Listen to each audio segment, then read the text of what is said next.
Hey everybody, this is James P. Wagner here with Local Gems Press, sitting here in the back of the Dog-Eared Bar's bookshop, and we're here today to read a few poems from the Gathering series. Gathering is a publication by Poets Anonymous. Did the first one last year in 2023. We did another one in 2024. We just had our rather large anthology launch for it down in Northern Virginia, and yeah, here to read a few poems from Gathering.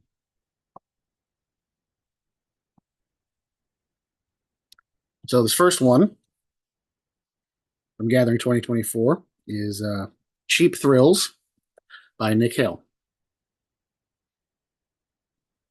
He stood leaning against the wall, beer and pretzels and all as I got back, and it's all, did you get it? And great, man. How much? It wasn't much. Between 80 ounces of malt liquor, 2 bags of sourdough, gas station cigars, and rolling paper, we were half out of coin and missing a vital ingredient for a night of hedonism. We loitered out by the docks, the loading docks, all mysterious and out for trouble or a little privacy, vacillating between standing menacingly on work worn feet and sitting not so tough on cooling concrete among the thousands of fragments of broken glass. He struggled to roll it, the sticky night air forcing sweat to rain from his face, nearly breaking concentration. He rolled it like a freshman, unsure but determined, lit up and took one long drag. He held it. I chewed a pretzel to mask the horrid taste of the now warming 40. He was all choking and writhing, doubled over in surprise. Man, he managed, thumping his chest. Those lying assholes. He expected a high, not a burning lung. Said I should try oregano.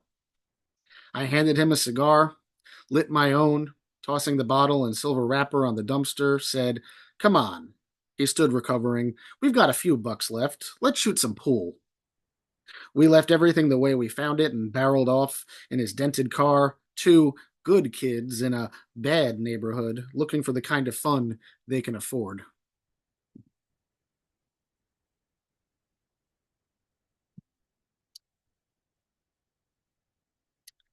The next poem is Mind Rain by Leslie Tyson.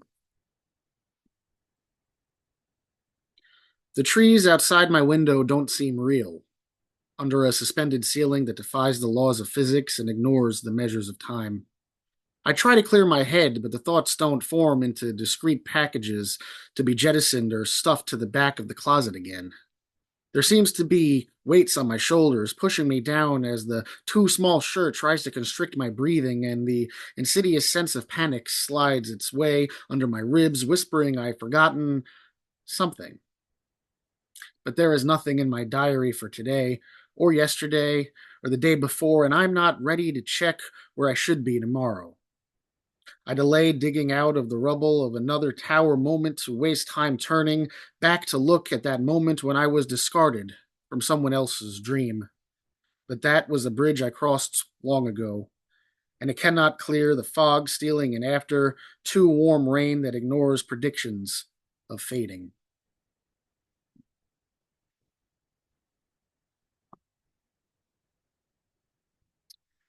And this next poem, Year 28 by Megan MacDonald.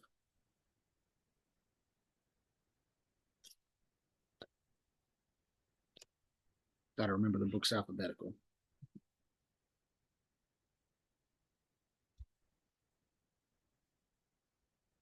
I don't have a favorite day of the year, but a set series of days.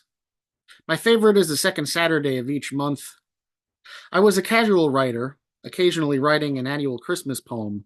The Christmas cards in the 80s were either so overly saccharine greetings or Rudolph pooped on the roof.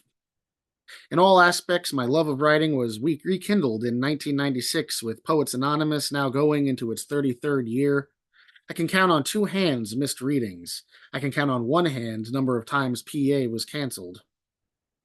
As Jean Rousseau reads said, it's never been about a place. Without PA, I wouldn't be a writer. Never been in an anthology, never had a poem made into a painting, never been an international poet, sort of. For the friends found, for the privilege of keeping it going, beyond value.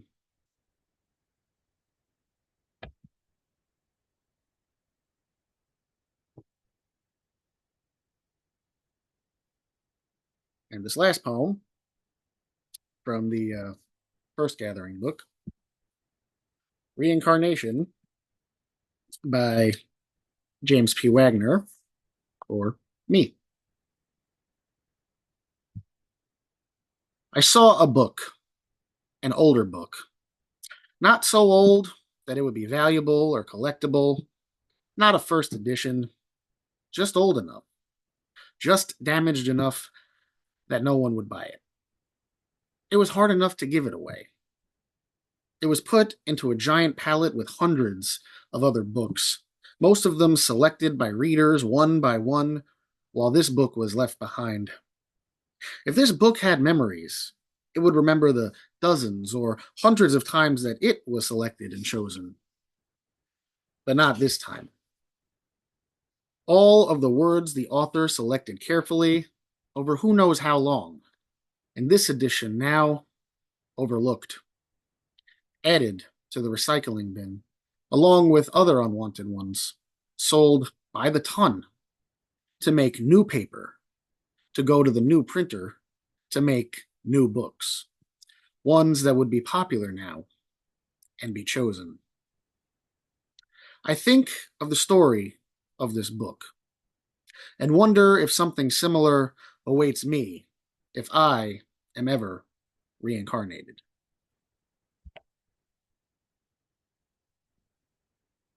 Thank you for listening, and we'll see you next time. Take care, everybody.